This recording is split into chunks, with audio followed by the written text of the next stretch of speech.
How's it going, gamers? Chongo here, and today I've got a gameplay commentary for you guys. The gameplay is of Gears of War Judgment on the Xbox 360. In today's commentary topic is about how Microsoft has completely turned around what they've been saying about the Xbox One and removed heaps of things such as region lock and DRM. So let's get into it. Now, I think most people, myself included, saw this coming at some point. We just probably didn't realize it was going to happen as soon as it did. I mean, there was only so long they could ignore the fact that Sony is absolutely going to dominate them if they went into the next generation with these policies that don't allow you to share games, that charging you fees and doing all this stupid thing.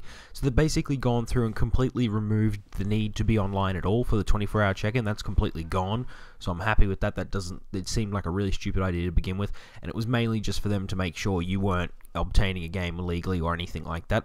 And the only other thing is you still need an internet connection to set up the console, which I don't think is as big as a problem as it was for other people, because it's quite easy to get like a small internet connection once. It doesn't need to be a constant stream of internet, so that shouldn't be too bad for many people. Plus, they've opened this up to a lot more places, so I like that, because obviously some areas don't have the best internet. Maybe there's a way to get it to someone else to set it up for you in their home or something like that. I don't know. It'd be like a weird thing, but it's still better than having the 24-hour check-in or any crap they had like that. Also, they've announced with the sharing of games, you do it exactly the same as the Xbox 360, so there's no new restrictions or anything like that on there. So I'm happy they went back to that.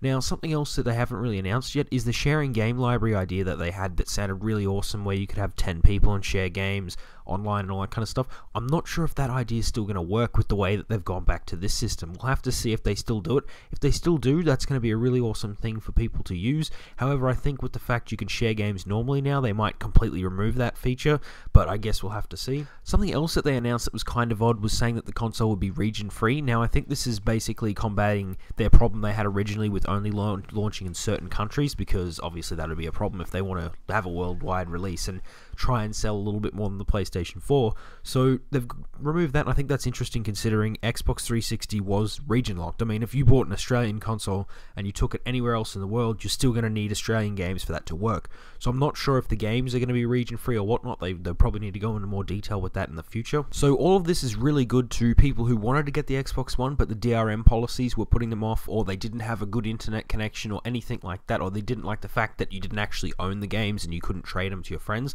So that's all cool. The only problem is I still think the PlayStation 4 is going to sell more copies than the Xbox One just because of the initial impression. The fact that they were never considering to do it, or they acted like they were never going to do any DRM policies, it makes them look a lot better than Microsoft. However, Microsoft won't lose out as badly as they would have if they still went in with these DRM policies. So it's a good move for them, but I think some people were arguing they should have came out and done this sooner, but my guess is to do a massive turnaround like this, you're going to need to have a massive internal discussion. So that's what they would have been doing, and it took them way too long to do it. They probably wanted to have, to make their decision on this before E3, but they didn't have the chance, or they, were a bit slow making the decision. But I think with this news, you're going to see Microsoft stock start going up a lot more. Maybe not as high as what the PlayStation 4 has increased over the recent weeks, but it's still going to be kind of good for Microsoft to do this, and I'm glad they did, because it just didn't seem like a smart move on them. They would have lost out in the long run if they'd gone ahead with these policies.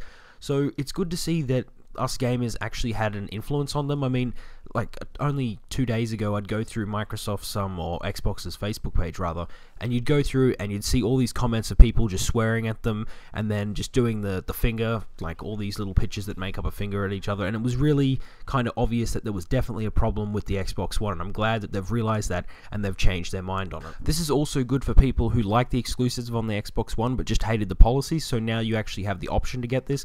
Even though the PlayStation 4 is still a cheap option in Australia, it's only $50 cheaper, so the price difference isn't going to be really big, and people will obviously make the choice of which console they want, not really based on price. Anyway, this brings me to my commentary on Microsoft deciding to change the Xbox One's policies. I hope you enjoyed it. If you did, give it a like, and if you've got any comments about the Xbox One, put it down below, and if you want to join the Gamerhood, just subscribe.